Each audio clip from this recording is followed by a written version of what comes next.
Hello and welcome to this video about online marketing for your offline business. This time I wanted to talk about building a database with customer contact information.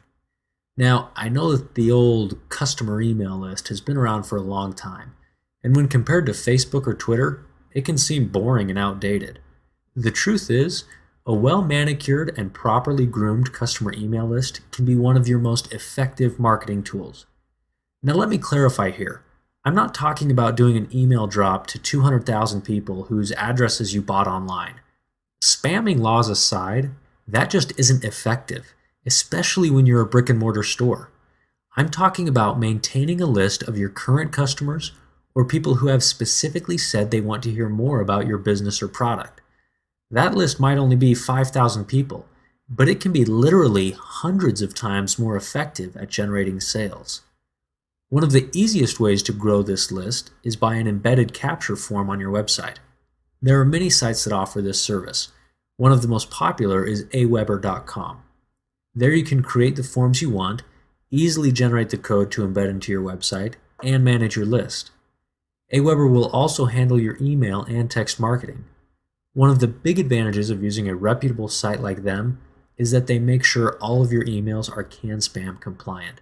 And that's important these days. So what information should you collect from your customers? Well, there's the obvious first name, last name, email address, and the extremely valuable cell phone number. Collecting mobile numbers is the goldmine of our day because it allows you to text message your customers. Over 90% of text messages are read within 30 minutes of sending them. That type of communication with your customer base is priceless. Beyond that, you can collect email addresses, home phone numbers, or anything else that you think might be of value to your business. I need to give you a warning here. People are very protective about their information, and rightly so. We live in an identity theft, junk mail, spam filter world. If a potential customer sees a long list of mandatory questions they have to answer, they'll simply leave your site and go somewhere else. The key to growing a good database is asking for just enough information to make it valuable, but not too much so that you spook your customer. Asking for the first and last name is pretty harmless.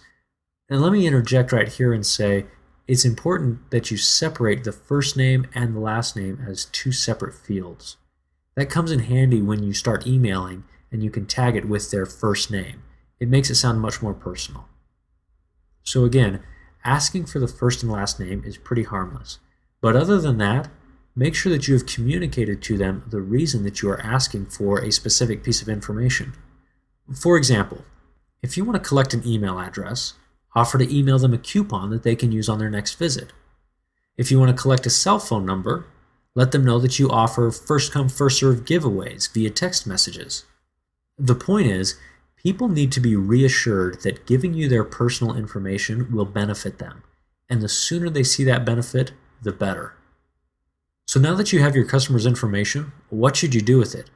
The most important thing is to resist the urge to overuse it. If you send out too many emails or text messages, people will simply start ignoring you or opt out of your list.